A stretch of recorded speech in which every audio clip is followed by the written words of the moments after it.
ऊष्माक्षेपी अभिक्रिया क्या है? देखो ऊष्माक्षेपी का मतलब होता कि क्षेपी मतलब वो उत्पन्न करना, ठीक है।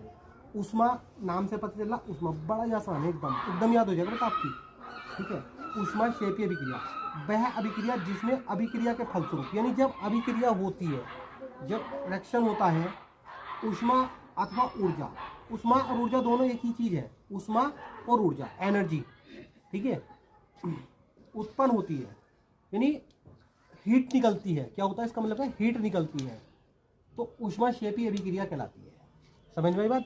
ऊष्माक्षेपी का मतलब होता है कि ऊर्जा उत्पन्न होना, क्षेपी का मतलब होता है उत्पन्न होना, ऐसे याद कर लीजिए, ठीक है। और एक इसका दूसरा है शोषी, ठीक है, उसमें मतलब ऊर्जा उत्पन्न नहीं होती, उसमें ऊर्जा क्या होती है, नष्ट होती है, मतलब, ठीक है, ऐसे समझ लीजिए, ठीक है। इसमें ऊर्जा उत्पन्न होगी और दूसरी इसका उल्टा, दूसरा उसमें ऊर्जा नष्ट होगी, है ना, या निर्मुक्त होगी या निकलेगी, है ना।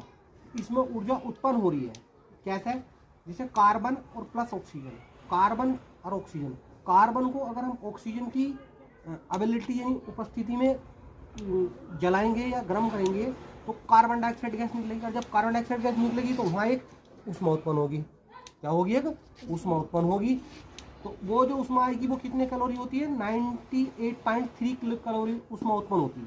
कार्बन के साथ जब ऑक्सीजन जलता है, कार्बन के साथ जब ऑक्सीजन जलेगा तो CO2 कार्बन डाइऑक्साइड गैस निकलेगी बेटा, और उसमें कितनी ऊर्जा उत्पन्न होगी? ऐसा मानते हैं कि 98.3 किलो कैलोरी ऊष्मा उत्पन्न होती है। इतनी हीटिंग होती है। देखो जहाँ पे धुआं होता है ना, वहाँ हीटिंग तो होती है ना, तो वो क्या होती है? एक तरह की ऊष्मा ही तो है वो भी, ठीक है। बेशक ही वहाँ कार्बन डाइऑक्साइड गैस है, लेकिन वो है क्या? ऊष्मा। इसे